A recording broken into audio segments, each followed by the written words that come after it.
Isaiah chapter 13, a prophecy against Babylon that Isaiah son of Amos saw.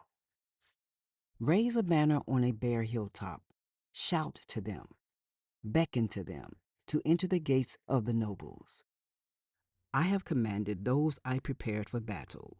I have summoned my warriors to carry out my wrath, those who rejoice in my triumph. Listen, a noise on the mountains like that of a great multitude. Listen, an uproar among the kingdoms like nations massing together. The Lord Almighty is mustering an army for war. They come from faraway lands, from the ends of the heavens. The Lord and the weapons of his wrath to destroy the whole country. Wail, for the day of the Lord is near. It will come like destruction from the Almighty. Because of this, all hands will go limp. Every heart will melt with fear. Terror will seize them. Pain and anguish will grip them. They will writhe like a woman in labor. They will look aghast at each other, their faces aflame. See, the day of the Lord is coming, a cruel day with wrath and fierce anger, to make the land desolate and destroy the sinners within it. The stars of heaven and their constellations will not show their light. The rising sun will be darkened, and the moon will not give its light. I will punish the world for its evil, the wicked for their sins. I will put an end to the arrogance of the haughty, and will humble the pride of the ruthless. I will make people scarcer than pure gold, more rare than the gold of Ophir. Therefore, I will make the heavens tremble, and the earth will shake from its place at the wrath of the Lord Almighty in the day of his burning anger. Like a hunted gazelle, like a sheep without a shepherd, they will all return to their own people. They will flee to their native land. Whoever is captured will be thrust through. All who are caught will fall by the sword. Their infants will be dashed to pieces before their eyes. Their houses will be looted and their wives violated. See, I will stir up against them the Medes, who do not care for silver and have no delight in gold. Their bows will strike down the young men. They will have no mercy on infants, nor will they look with compassion on children. Babylon, the jewel of kingdoms, the pride and glory of the Babylonians, will be overthrown by God like Sodom and Gomorrah. She will never be inhabited or lived in through all generations. There no nomads will pitch their tents. There no shepherds will rest their flocks.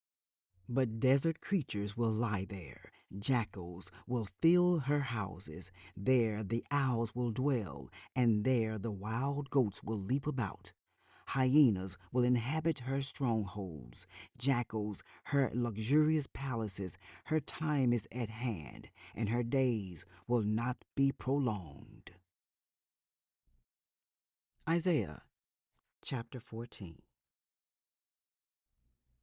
The Lord will have compassion on Jacob. Once again, he will choose Israel and will settle them in their own land. Foreigners will join them and unite with the descendants of Jacob.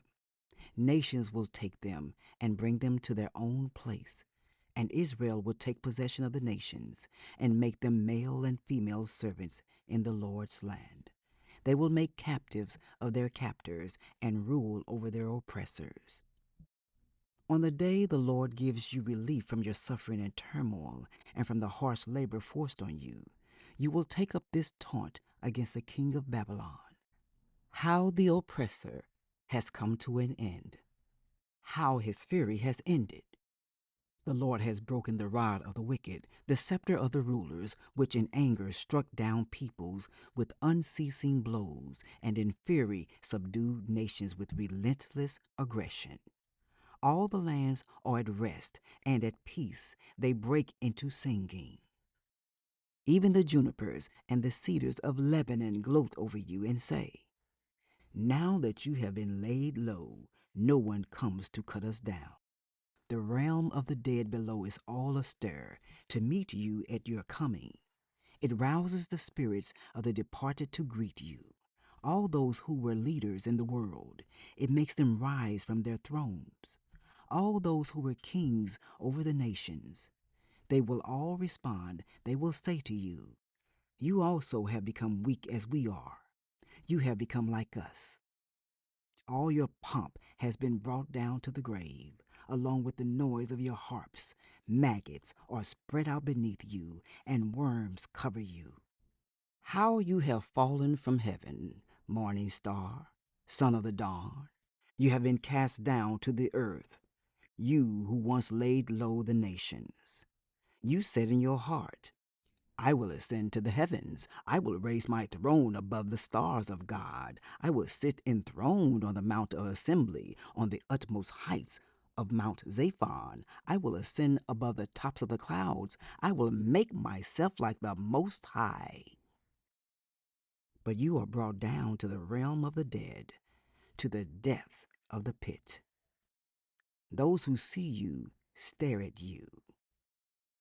They ponder your fate. Is this the man who shook the earth and made kingdoms tremble? The man who made the world a wilderness, who overthrew its cities and would not let his captives go home? All the kings of the nations lie in state, each in his own tomb. But you are cast out of your tomb like a rejected branch. You are covered with the slain, with those pierced by the sword, those who descend to the stones of the pit. Like a corpse trampled underfoot, you will not join them in burial, for you have destroyed your land and killed your people. Let the offspring of the wicked never be mentioned again. Prepare a place to slaughter his children for the sins of their ancestors. They are not to rise to inherit the land and cover the earth with their cities. I will rise up against them, declares the Lord Almighty. I will wipe out Babylon's name and survivors, her offspring and descendants, declares the Lord. I will turn her into a place for owls and into swamp land. I will sweep her with the broom of destruction, declares the Lord Almighty. The Lord Almighty has sworn, surely, as I have planned, so it will be. And as I have purposed, so it will happen. I will crush the Assyrian in my land. On my mountains I will trample him down. His yoke will be taken from my people, and his burden removed from their shoulders. This is the plan determined for the whole world. This is the hand stretched out over all nations. For the Lord Almighty has purposed, and who can thwart him? His hand is stretched out, and who can turn it back? This prophecy came in the year King Ahaz died. Do not rejoice, all you Philistines, that the rod that struck you is broken. From the root of that snake will spring up a viper. Its fruit will be a darting venomous serpent.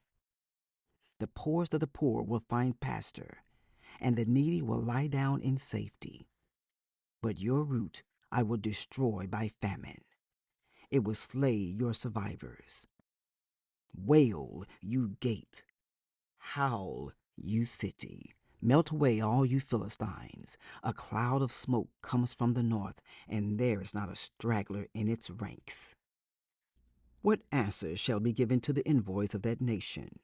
The Lord has established Zion, and in her his afflicted people will find refuge.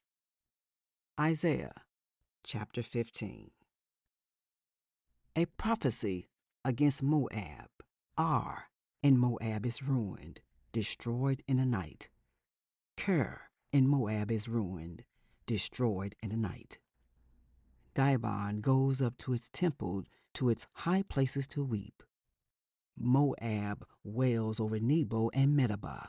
Every head is shaved and every beard cut off. In the streets they wear sackcloth, on the roofs and in public squares. They all wail, prostrate with weeping.